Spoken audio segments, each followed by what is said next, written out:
ગાંધીનગર જિલ્લાના 10 હોમગાર્ડ અધિકારીઓને ચંદ્રકોથી સન્માનિત. મુખ્યમંત્રી ચંદ્રક મેડલ એનાયત કરી કરાઈ પ્રશંસા. ગાંધીનગર જિલ્લાના હોમગાર્ડ્સ દળ માનદ સેવા આપતા સભ્યોનું પોલીસ સહાયક દળ છે. ગાંધીનગર જિલ્લા દહેગામ, માણસા, ડભોડા, રખિયાલ, ચિલોડા હોમગાર્ડ્સ માનદ દળના અધિકારીઓની પ્રશંસનીય કામગીરીની કદર રૂપે સરકારના ગૃહ વિભાગના પત્ર અનુસાર માનનીય મુખ્યમંત્રી શ્રીના ચંદ્રકો જાહેર કરવામાં આવેલ.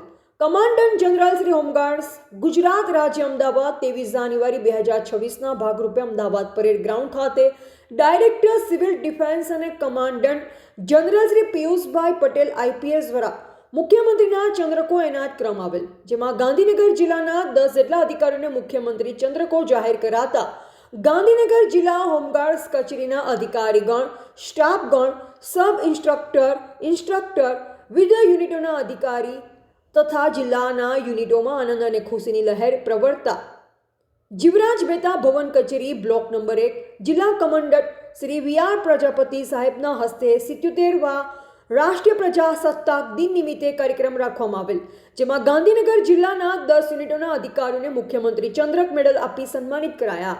Reporter RJ Rathod, Dehgam. પ્રજાસત્તાક પર્વ નિમિત્તે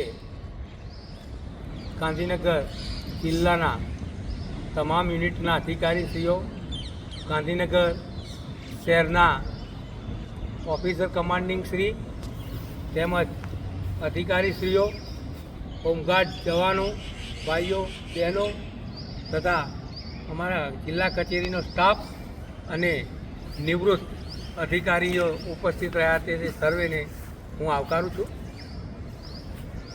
પ્રજાસત્તાક પર્વનું મહત્ત્વ ખૂબ અનેરું હોય છે અને આ ખાખી વર્દી કે જે શિસ્તબદ્ધ દળ છે એના માટે આ પર્વ ખૂબ મહત્ત્વનું છે. તમે ગમે ત્યારે ગમે ત્યાં હો, પણ જ્યારે રાષ્ટ્રધ્વજ લહેરાતો હોય ત્યારે આપને એનું માન સન્માન અને એની ગરિમા જળવાય તેવું આપણે ખાસ ધ્યાન રાખવું જોઈએ. આપણને આઝાદી એમને સીધી તો મળી નથી. ઘણાના બલિદાનો પણ તેમાં આપવા પડ્યા છે. એવા સર્વેને આજે યાદ કરીએ. 26મી જાન્યુઆરી એટલે પ્રજાસત્તાક દિવસ. આપણે આઝાદ થયા પછી એનું બંધારણ ઘડાયું અને 26મી જાન્યુઆરીથી તેનો અમલ થયો.